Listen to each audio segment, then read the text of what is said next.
What's going on, guys? Welcome back to my channel. This is the first video of the brand new year. However, I am not done with 2023 just yet, because over the next couple of days, I will be pushing out a slew of top 10 content from the previous year. I am talking best movies of last year, the worst movies, most disappointing, and also most surprising. So the reason why I wait until January is because I like to see as many movies as possible to give every movie a fair chance, because you never know. The last movie that you see at the theater or on streaming could be your favorite of that year. So that is now done, and now is the time to reveal the top 10s. So those videos, on top of everything else that I do, will be coming out over the next couple of days. But today's top 10 list is my top 10 favorite horror films from last year. And 2023 gave us a lot of great horror content. There was a lot of scary movies, confusing, mind benders, and also great horror comedies. Now, I do want to say really quickly that Godzilla Minus One is not in my top 10. I know a lot of you are going to be surprised, but personally for me, I don't consider Godzilla or King Kong movies to be horror films. I feel like either people put them in the horror category or they do not. And I am one of those people that I do not. I consider the kaiju movies, I guess, Godzilla and King Kong films, to be more of like monster films. It's their own category, monster movies. But no worries. I am sure Godzilla Minus One will show up on a different top 10 list in the upcoming days. Now, really quickly, I know it's already like 2 minutes into the video and I haven't even shown a movie yet, but just to forewarn you or let you guys know, I haven't seen every horror film, so just cut me a little bit of slack if my top 10 doesn't seem like I saw enough scary stuff. I didn't see everything this past year, but also this is my own personal list. It's not going to match up with every other YouTuber or your own personal list. This is my personal top 10. That's why we're all different, and that's why we're all beautiful. Okay, let's get into the top 10. I'm excited to share with you. And if my list matches up with yours, comment down below and let me know. Okay, so let's kick this off with number 10. I'm going with a horror comedy, The Blackening. The Blackening really surprised me because I thought this was a great concept and idea, because here you are, you're taking a stereotype from horror movies in the past. And if you guys don't know what I'm talking about, in the past with horror films, there's always excuse me, throat thing again. There's always like the token African American in a cast in a horror film, and they're always knocked out pretty early. Either they're like the opening kill, or they're the second killed, or something like that. So what a brilliant idea to take that concept and make it its own film, because here you have an entire cast of African Americans and you're kind of wondering who's going to be killed first. Is anyone going to be killed? Are they all going to be killed? And I just thought it was a great idea. So the original concept of the movie and playing off of that stereotype, that led me into the film. I went to the theater to see this movie. I was laughing. It played on inside jokes with African Americans. And I mean, some of them I didn't understand because obviously, look at me, I am Caucasian. But you know what? That's fine. That is fine. This movie, even though it's targeted towards African Americans, it is for everyone. And it is a funny movie. As long as you have a comedy bone in your body, you're going to laugh with this film. There was a lot of great funny moments.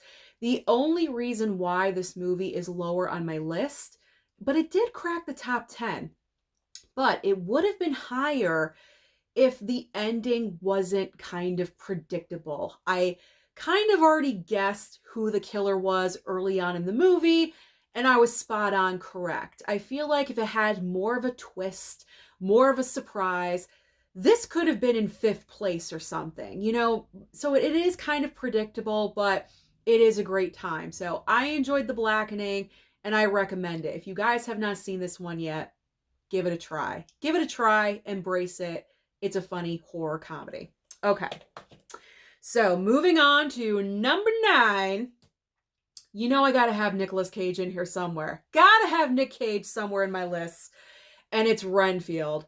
This was such an unexpected surprise because I feel like when we first heard that Nicolas Cage was going to play Dracula in a horror comedy, everyone was kind of like, what? Although kind of not at the same time, because if anyone can pull off Dracula, it would be Nicolas Cage. You know what I'm saying? Because Nicolas Cage is so off the rails. He can just chew this character up and just produce amazing, amazing stuff on screen. And he did. He absolutely did. Now, he's not the primary focus of the movie. He's actually more of a side character because the primary character in Renfield, obviously, is going to be Renfield. The movie is named after him, which is Nicholas Hoult in the movie. And I thought he was great casting. I enjoyed him in the film. I thought these two had great chemistry, bouncing off of each other. And this is another great horror comedy from the past year. There was a lot of blood. Now, granted, there was a lot of CGI blood, but I didn't mind it. And I know other YouTubers, I think Cody Leach is very adamant about having, as real as possible. Like no CGI when it comes to blood with horror films. You want it to look as real as possible. But he even said that the CGI blood in this movie did not bother him. And it did not bother me either because there was a lot of it. There was a lot. It actually kind of surprised me. The only negative or downside of this movie, you have Awkwafina kind of just playing herself, her usual character that she always plays. And that's what's kind of like the difficulty with Awkwafina as an actress. She doesn't really try to expand and play someone different. And that's the problem with this movie. I just wish they chose someone else, a different actress. But you know what? I still enjoyed it. That's the reason why it made the top 10 at number 9. Okay. Number 8. Number 8 was The Phenomenon that came out this time last year. It is Megan. This movie made so much money for Blumhouse, and that is because the marketing for this film, the look of this character was right on point. And that is what you need to do to make your horror film or your movie in general very, very successful. I believe Megan went on to make $180 million worldwide. That's an incredible amount of money for a small little horror film like this.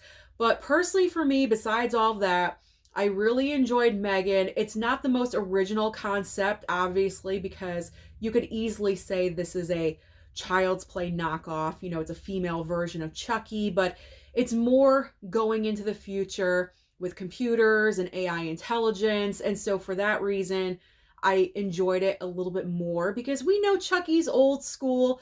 He's just a doll that's possessed, whereas Megan has AI, she's got computer intelligence in her, and it's just, you could go anywhere with this. You could really go anywhere with this. And obviously, because it was so successful, they're making a part 2. I believe it's coming out in 2025. So that's going to be interesting to see where she can go, how far she can go. Is there going to be a, Megan 3.0, 4.0? I don't know. Will there eventually be a battle with Chucky? I think all of us would really like to see that. All of us would really like to see that. I enjoyed Allison Williams as the main character in the movie because she was also going through her own struggles, because obviously the little girl in the movie was dealing with the death of her parents. There was a couple of times you really wanted to smack that little girl because she was just out of control crazy, way too codependent on this doll.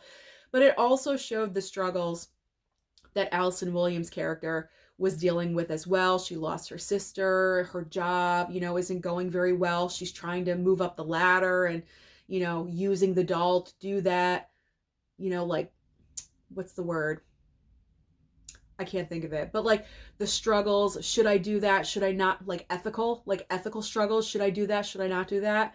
A lot of questions are posed in this movie, actually. So that's the part that I really enjoyed about it. It wasn't just your typical doll slasher. It had emotional undertones, throughout the movie. There was a lot of stuff going on. So I appreciated Megan, had a great time with it, and it's very rewatchable. Very rewatchable. Okay, let's move on to number 7. Number 7, in my opinion, I put Evil Dead Rise. Evil Dead Rise was another great installment for the Evil Dead franchise.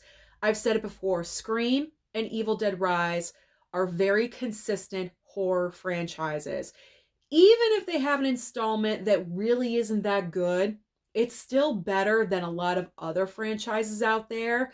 I'm not going to name names, I might upset some people, but Evil Dead Rise, consistent. Another great installment. I really like the concept of a mother turning on her children. I think that is like probably the most frightening concept, because as a child, your mom is your safety net. Your mom is your everything. You know, obviously, if you're fortunate enough to have a mom, some people don't, I'm just saying. But your parents, your mom, your dad, whoever it is, that's your home base. You know that anything difficult going on in your life, you can go home to your mom and dad. They will take care of you, and then they will send you off again. So to have a mom go, like, just turn on a dime from a loving mother to an evil entity is a frightening concept. It really, really is. And these poor kids, that third little girl, oh my God, that little girl, the third kid, I should say, the third kid in the movie, that little girl, you just wanted to scoop her up and protect her throughout this entire film. Like, I wanted more of the scary mom. That's my only negative about this movie, because I believe evil mom right here, I believe her name is Alyssa Sutherland, and she played this character so well. And they kind of deviated away from her evilness to other, I don't want to spoil if you haven't seen it, to like other characters. I wanted the focus to be primarily on the mom. Like I felt like that was the main theme right there. Like mom versus kids, mom versus sister, you know what I'm saying? I wanted that to be the focus, where there was kind of like other characters brought in, and I didn't really like that so much. I wanted it to just remain with the family, the entire family concept. But that was the only negative I had about Evil Dead Rise. If that was consistent with the family aspect, it would have been higher on my list probably, but it made the top 10. I mean, it made it in at what, number 7? So that's pretty decent. So Evil Dead Rise, great installment for Evil Dead. Looking forward to the next one, because as you guys know, they left it open-ended. They always do. They always leave it open-ended for a future movie. So we will see what we get down the line for Evil Dead movies. All right, number 6. And I just realized number 6 is Scream 6. There we go. I did not plan that at all whatsoever. So what kind of Scream fan would I be if I did not have Scream 6 on my top 10?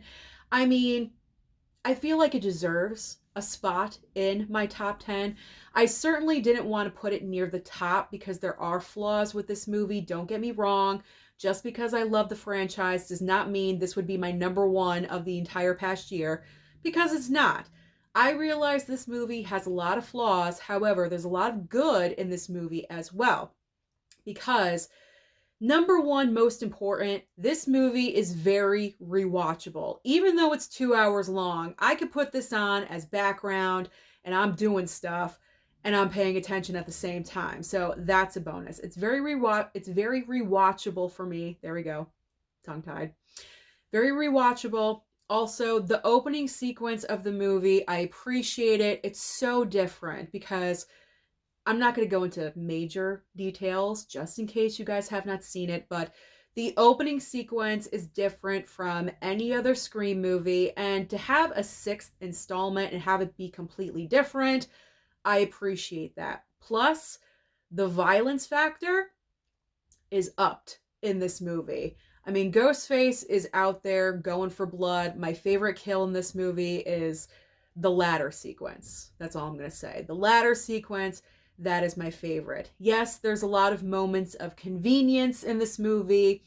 One of them is the ladder. I know. I know a lot of people have said it. But I mean, overall, this movie is another solid installment to this franchise. Now, the main complaint with this movie is the third act, the reveal. The reveal. Everyone says it's a letdown, it's a carbon copy of one of the previous movies, and I agree with that. I agree. I feel like the main problem with this film is that they did not have enough characters in the movie to be suspects.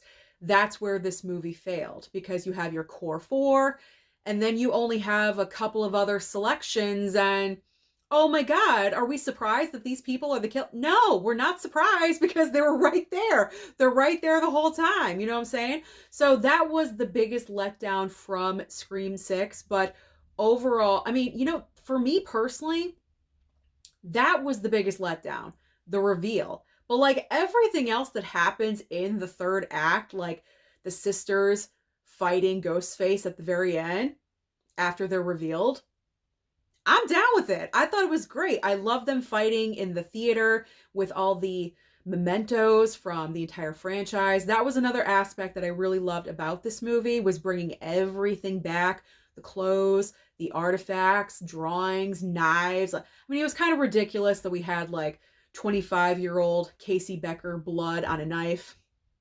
Come on now. Like that was a little ridiculous, moments of convenience, stuff like that. But I thought it was really cool to honor the franchise in that way, because as a fan of the franchise, I was picking out things that I remembered in previous movies. So that was a lot of fun. So like I said, there's a lot of great aspects to Scream 6, but there is a couple of negatives that you can't help but notice. So because of that, it's not in the top 5, but I'll put it at number 6. Number 6 is fine. All right. I feel like I've talked about Scream 6 enough. Now, my number 5 choice, I actually do not have a physical copy of, because it's not out on physical media yet, but it will be out, I believe, January 30th, and that is Thanksgiving. Thanksgiving was such an awesome, fun time at the movie theater. This was a fake advertisement in one of Quentin Tarantino's movies like 16 years ago. And finally, they made this into an actual horror film directed by Eli Roth. And this movie has actually already been greenlit for a sequel in 2025. So I am really looking forward to that. I think what I love the most about the movie Thanksgiving were the kills. The kills in this movie were great, because a lot of them were Thanksgiving themed, especially like the last act of the movie, the stepmom. I'm just going to say that if you saw the movie, you know what I'm talking about. The kills in the film were the best part for me, personally, for myself. And there was other great sequences as well. The opening sequence where the Walmart, and it's Black Friday, and everyone is trying to, rush the doors, get those deals, and chaos ensues, and it's just mad and crazy. I love that entire opening sequence, and I kind of wish that was more of, I don't know, I get a theme in the movie, I guess. That's also another aspect that Cody Leach, I watch a lot of Cody Leach, can you guys tell? But he and I share a lot of the same opinions. That's why I really watch him a lot. But he even said the same thing. Like, we really wish that, like, that Black Friday theme was kind of like carried out throughout the entire movie somehow, some way, because there is like a year difference, and it's just, it's a great, solid horror film that is holiday related, because we don't have enough horror films for Thanksgiving. So this was a great one to have this year. I'm really happy this movie finally came out, and it was so successful that we're getting a sequel. So that is amazing. So that's the reason why Thanksgiving is in spot number 5. Okay, so now we're getting into the top 4. And I feel like with this top 4 right here, because I'm looking at them, these were the most intriguing original concepts or redemption movies. Okay, so in 4th place, I'm going with Cobweb. Cobweb, I did not know where this movie was going to go. I didn't really know much about it going in to watch it, and I popped it in, And man, do you take a trip with this movie. First of all, I really love it takes place on Halloween. So this is a great option to watch on Halloween if you don't want to watch John Carpenter's Halloween. Watch Cobweb. So it takes place on the holiday of Halloween, which is great. And you have this kid with his parents, and the parents, played by Lizzie Kaplan and Anthony Starr, they're weird. You can tell they're kind of crazy. They're off the wall. Is there a hair? I feel like there's a hair or a feather on my nose. All right, these parents in this movie, you don't really know what's wrong with them. You know they're kind of different. They're kind of crazy, but you're not exactly sure what is going on there. So the movie is going on, and then plot line is being revealed, and you're going with it.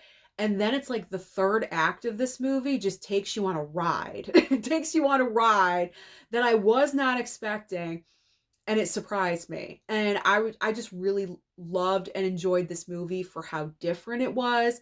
At least it was for me. I haven't seen every horror movie in the entire existence of horror films, but for me, this was interesting. And I liked the original concept, and because of that, that's why it's higher than other movies on my list. I just wish we got more answers when it came to the parents, because I feel like we didn't get an answer as to why the parents did what they did, or why maybe I have to watch this again, but like their mentality and what they're thinking and what they're doing, like why are they so messed up, and just why? There's no answer for why. So I will definitely watch this again, probably next Halloween.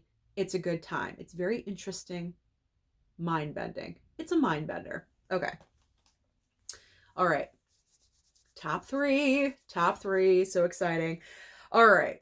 This next movie, you really got to open your horizons for this one.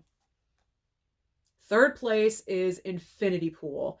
Infinity Pool is crazy. This movie is crazy, but the concept is so interesting, so original. I loved it, and that's the reason why it's so high on my list at number 3.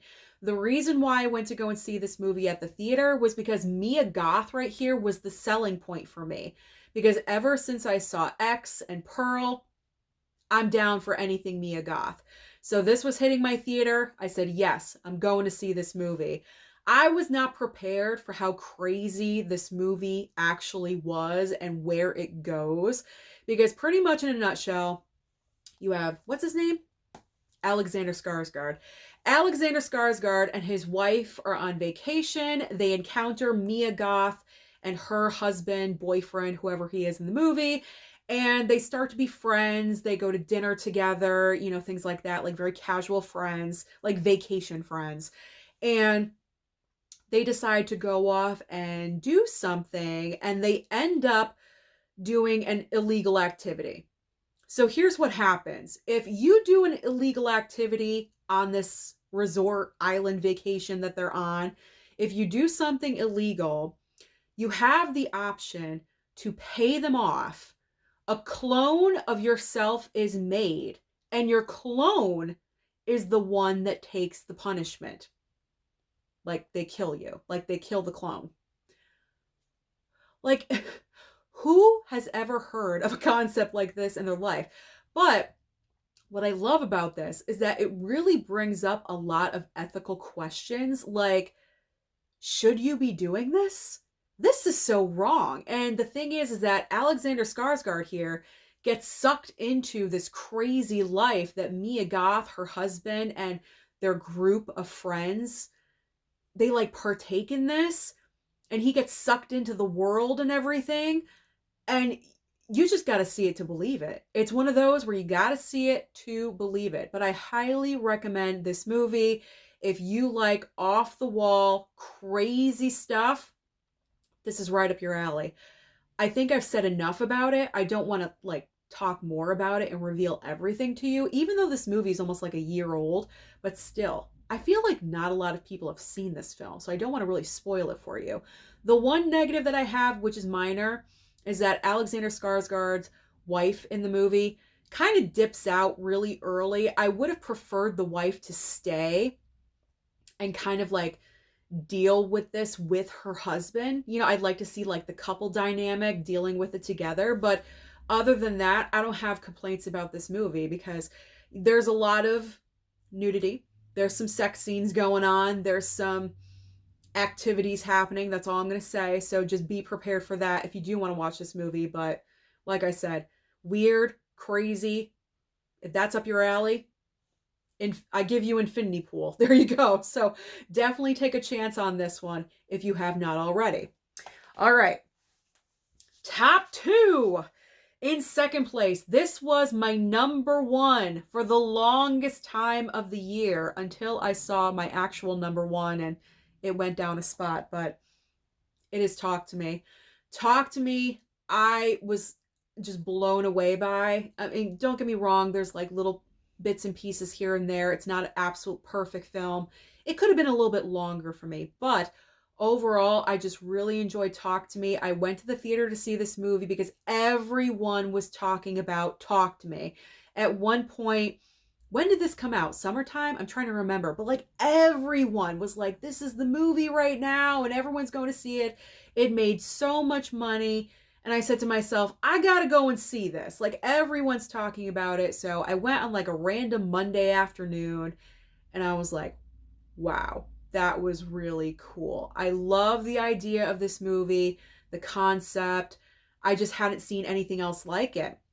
So because of that, because of the originality of the concept and the movie and the plot line, that's why this movie is so high on my list. Because here you have a bunch of teenagers that are partying and they think it's fun to play with spirits and contact the dead and have them, you know, take over their bodies for 90 seconds and weird freaking stuff happens. And one of these cases, it goes a little bit too far and consequences happen. And you're just on this ride with your lead character right here. I don't remember her name. What's her name? I don't remember her name. But you're going through this with her. And the ending, I should have known what was going to happen, but for some reason I didn't. And when the ending happened, I was like blown away by it. I was like, wow, that's a great ending to a movie. When you can end your horror film with a shock or a surprise and then it just ends, that is a great note to leave your horror film on. So I was very satisfied with the ending, and they're going to make a sequel. I feel like they shouldn't. I feel like they should just leave it alone as a one-off. But of course, because it made a significant amount of money, they're going to cash grab it. They're going to make another one. As long as it's as good as the original, I'm down for it. If that's what they want to do. Plus, the directors are what? Brothers from YouTube? That is awesome. Talk about the ultimate dream come true. So that is amazing. So Talk to Me, runner-up. Best horror film from 2023, but it's not my number 1. It's not my number 1. My number 1 is, if you think about it, there's one notable horror film that is not on this list yet. It's Saw X. Saw X is my number 1 horror film from there we go, from last year.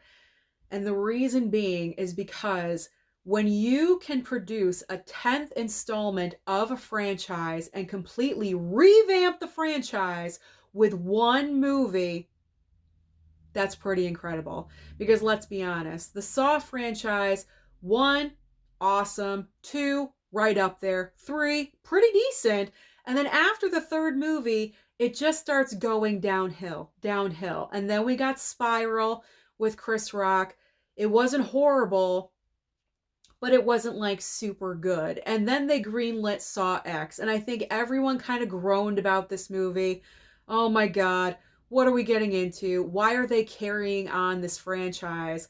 This is the answer as to why they're carrying on this franchise. I have no idea if they've got brand new producers, a brand new director, whoever is creating and writing this, amazing. Keep on this track, because this has already been greenlit for Saw 11. So we're getting a sequel off of this movie. And it's just incredible. And the reason why is because they're focusing, and I've said this before, I feel like I'm a broken record at this point, but I'll just go ahead and repeat myself more. John Kramer, who we all know, played by Tobin Bell, brilliantly in this franchise, in the few movies that he is in. He's back in this movie because this is a prequel. This takes place between Saw 1 and Saw 2, and he is obviously dying of his cancer, and he is searching for a cure. And let's just say the wrong people mess with him about this cure. And you know what happens. Body parts get taken off and everything. But what I love about this is the focus on John Kramer and what he's going through and his medical illness and everything. He is the focus. And that is what this franchise needed to do. Because I felt like John Kramer as a character was, oh yeah, he was like the mastermind of all these movies, but he was always like on the side. He was pushed off to the side. He was never the focus. In this movie, he is the focus. And there's other things about this movie that I loved as well. I've mentioned before, Amanda, the character Amanda, is also back in this movie, and it really focuses on their relationship, Amanda and John Kramer, how it's very much father and daughter, and you see that build, you see that bonding of their relationship in this movie, and that's very important, I think. So Saw X is just taking the Saw franchise in the direction it needs to go, and as long as they continue what they did in this movie, who knows? Maybe we'll get to Saw 20. I have no freaking idea, but I'm interested to see where they're going to go in the future with this franchise. I mean, to actually put interest back into the Saw franchise is pretty impressive and incredible. So that is my top 10. My top 10 horror films from the past year. So comment down below and let me know what was your favorite horror film, or write down your top 10 list. Let me know. Let me know everything. Don't forget to like and subscribe before you leave, and I'll see you next time.